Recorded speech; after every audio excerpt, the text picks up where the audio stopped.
Welcome back, everyone. In this video, we're going to explore the court's role in settling disputes between states in what are called contentious cases.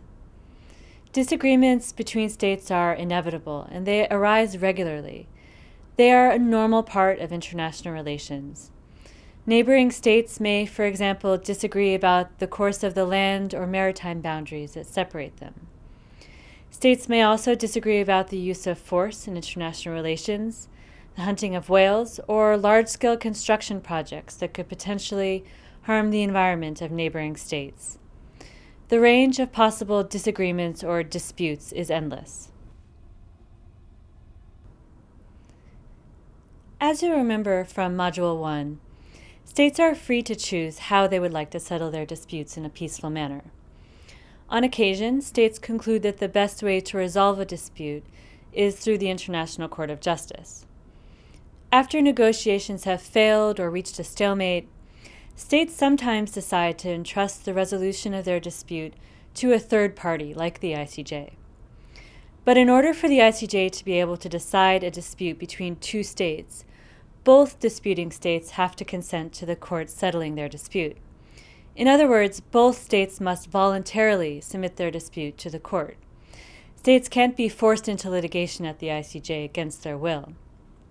If one state consents and the other does not, then the ICJ doesn't have jurisdiction. The term jurisdiction means that the court has the competence to decide the case before it. The need for consent, therefore, makes litigation at the ICJ fundamentally different from litigation in domestic courts. Why do you think this is the case? In a domestic setting, if two neighbors disagree on the boundary line that separates their property, one neighbor can bring a lawsuit against the other. The neighbor who files the lawsuit does not need to obtain the consent of the neighbor who receives the complaint. If the first neighbor has made a viable legal claim, then a domestic court will usually have the competence to hear the dispute without having to obtain the consent of both neighbors. But at the international level, the situation is quite different. Both parties to a dispute must be willing to submit the dispute to the ICJ. There are good reasons why this is the case. First, states are sovereign entities. States are the highest power or authority within their territory. They cannot be subject to any higher authority without their consent. States can't be forced to subject themselves to the will of any other state, international court, or international organization. States must voluntarily agree to do so, and this, in fact, happens regularly. Secondly, the need for consent can also be explained on a pragmatic level by the ICJ's inability to enforce its own judgments.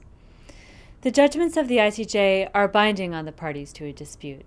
The litigants are obligated to comply with the ICJ's decision. But the court cannot rely on an international police force to enforce its judgments. This is again different from domestic legal systems. Domestic courts can and do rely on the police and other government officials to enforce judgments. Because the ICJ lacks an enforcement wing, it would be counterproductive to force states to litigate a dispute at the ICJ against their will. Compliance with the court's judgments depends on the willingness of states to resolve their disputes through litigation at the ICJ. I've explained why the consent of states is needed for the ICJ to have jurisdiction. But how do states go about expressing consent? States can signal their willingness to settle a dispute through the court in a number of different ways. First, states can reach a mutual agreement to bring a dispute to the court. This is called a special agreement, or a compromis in French. These agreements give the ICJ jurisdiction over them on a one-time basis with respect to an existing dispute. In other words, states conclude special agreements after a dispute has arisen. Special agreements have a notable advantage. They allow the parties to exercise some control over how the court settles the dispute. The parties can, for example, direct the court to settle only a part of the dispute, and they can also tell the court to apply a particular body of international law. In 1967, for example, Germany drew up special agreements with the Netherlands and Denmark regarding a disagreement about maritime delimitation in the North Sea. Germany disagreed with its neighbors about how they ought to draw their maritime boundary in the North Sea in the continental shelf area. These three states referred their dispute to the ICJ by special agreements. They specifically asked the court to decide on the legal rules governing this delimitation. The parties themselves then negotiated their maritime boundaries on the basis of the court's judgment. This is a good example of states using special agreements to limit the scope of the dispute to be settled by the court. States can also consent to the court's jurisdiction over disputes that may arise in the future.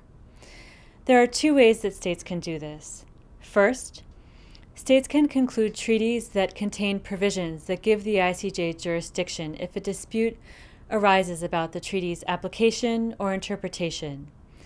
These treaty provisions are called compromissory clauses. In 2006, for example, Argentina brought a case against Uruguay by relying on a compromissory clause in a 1975 treaty concluded between them. Argentina claimed that Uruguay had violated the 1975 treaty by constructing pulp mills along the river Uruguay, which runs between the two countries.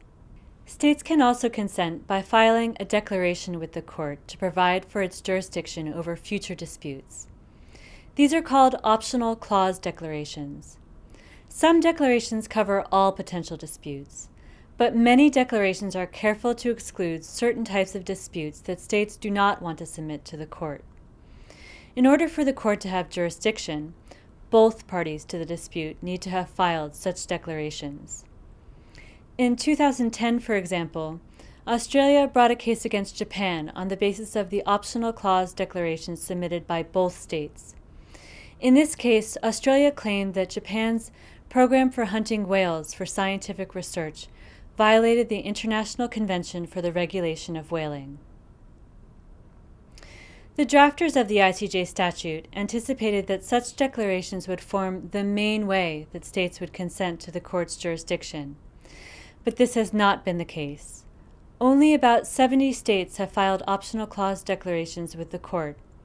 This shows that most states have been reluctant or unwilling to give the court broad jurisdiction over their disputes, without being able to consent on a case-by-case basis.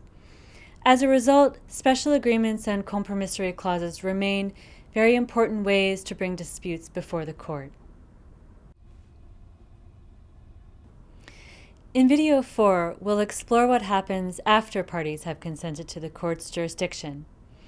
We'll do this by looking at a number of cases that concern the protection of the environment. But in the next video, we'll look at the court's other role, as an advice giver within the UN system. I hope to see you there.